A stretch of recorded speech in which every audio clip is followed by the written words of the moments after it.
This movie made me cry a lot.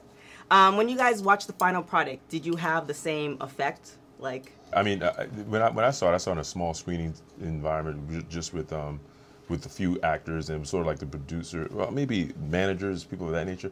So I was looking at the film, really just sort of trying to look at it from a standpoint of, all right, if I didn't know anything about this film, is this film good? Is it believable? Is going into, because you're giving so much away. We give so much away in the trailer as far as like what the film is about.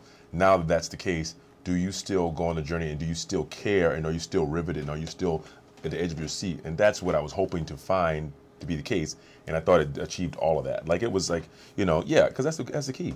If you already know a lot of stuff, then am I still going to watch? And yeah, because you go, I kind of know, I guess, how it's going to end, but at the same time, you forget that at some point. You just want to see how you get to this point, you know. And I felt like that was what it did for me. Well, you know, when I'm working on a film, you know, you only have your perspective and your scenes that you're dealing with. So when I finally see the final product, I get to see what the family was going through, you know, what they were going through at church, you know, what Chrissy's character was going through with the reverend, the pastor. And when I was working with Josh, I didn't see Josh do much in the hospital. But when I saw the film, I saw how he and Chrissy interacted. And I was just, man, this is so amazing. You know, it's so heart-wrenching, it's so heartfelt. I said, you know, I didn't work with Michael either. So when I saw Michael in the water with, you know, with the stake, I thought he was really in there with the stake. I thought he was going to hook something. I thought he was going to stab the kid. Yeah. I said, don't stab him. I know. You know? Yeah, that was technically, I mean, I'm not going to what takes some time to make this thing work, but I'm glad it looked, that's one thing I was looking for. Does it look believable? Yeah. Does it look like you're in the lake? Does it look, you know? It looked like you were in that lake. oh, yeah, so you weren't in the lake.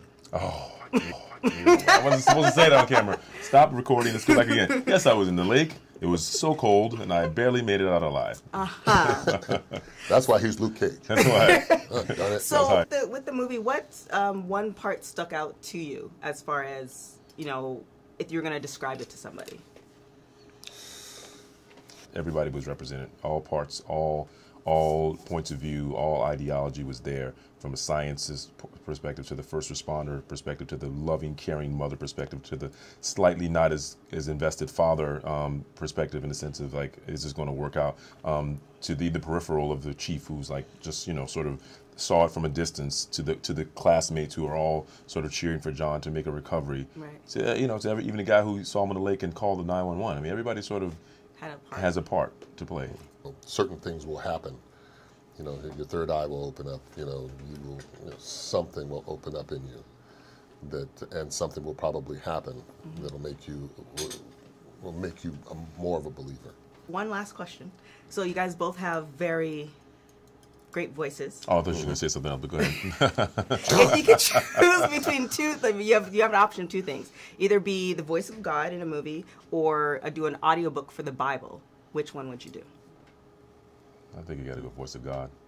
Probably because the audiobook is going to be a lot longer, let's be honest. That's your reason. The audiobook is going to go on. I'm going to do both. You can do both. Thank you so much. Longer. Thank you so much. I appreciate it.